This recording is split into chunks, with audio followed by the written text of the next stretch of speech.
सदस्य हम रूपम अग्रवाल संपूर्ण राष्ट्रवासियों को सादर अभिनंदन करते हैं।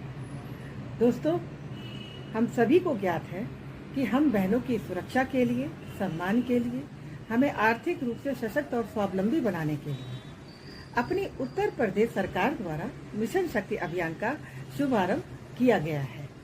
परंतु यहाँ पर चिंतनीय ये है कि क्या अनवरत रूप से चलने वाली इस यात्रा का कोई अंत है? क्या कोई मंजिल है? तो दोस्तों, निश्चित रूप से है, क्योंकि जिस तरह से जब हमारे परिवार में कोई आपत्ति आती है, कोई मुसीबत आती है, तो परिवार का हर सदस्य एकजुट होकर अपने अपने स्तर पर उसे दूर करने में जुट जाता है और समय रहते उस मुसीबत से छुटकारा भी पा लेता है। तो दोस्तों, इसी तरह समाज रूपी इस परिवार के हर सदस्य यदि इस समस्या का समाधान अपना निजी दायित्व समझते हुए अपने अपने स्तर पर निकाले, तो अनवरत रूप से इस चलने वाली इस यात्रा पर पूर्ण विराम लगाया जा सकता है। जैसे कि यदि आप थोड़ी सी भी शिक्षित हैं, तो अपने आसपास के मासूम बच्चों को निःशुल्क शिक्षा प्रदान कर सकती हैं, ताकि वो बच्चियां जिंदगी जीने के सही मायने समझ सके।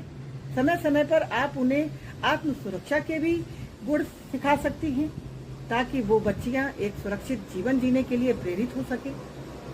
दुर्भाग्यवश यदि आपके आस पड़ोस में या आपके रिश्तेदारों में किसी भी मासूम बच्ची या महिला के साथ कोई मिसहैपनिंग होती है, दुर्घटना होती है, तो उन स्थितियों को गॉसिप न बनाते हुए दिल से उनकी हमदर्द बने और अपराधी को सजा दिलाने में उनका भरपूर सहयोग करें। राह चलते यदि किसी महिला या बेटी के साथ कोई दुर्व्यवहार होता है, तो उस समय तमाशबीन न बनकर उसकी सहभागी बने, उसकी सहयोगी बने।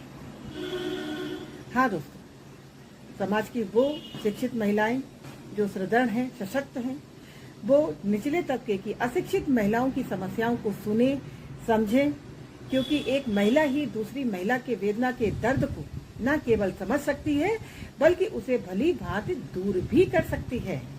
और इतना ही नहीं, समाज का वो पुरुष वर्ग जो महिलाओं की आंतरिक शक्तियों को भली भांति समझता है, जानता है और उनका सम्मान करता है, उन्हें अपना इस समाधान का सहभागी बनाए।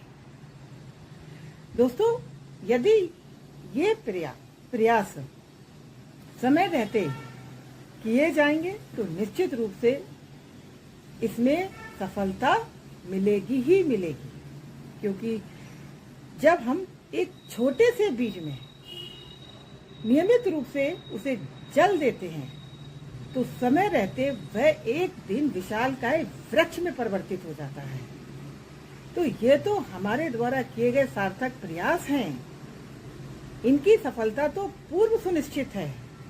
दोस्तों, यदि आपको हमारा कोई भी बिंदु अनुचित लगा हो, तो निसंकोच अपने तर्क, अपने सुझाव हमें नीचे कमेंट बॉक्स में अवश्य लिख भेजें।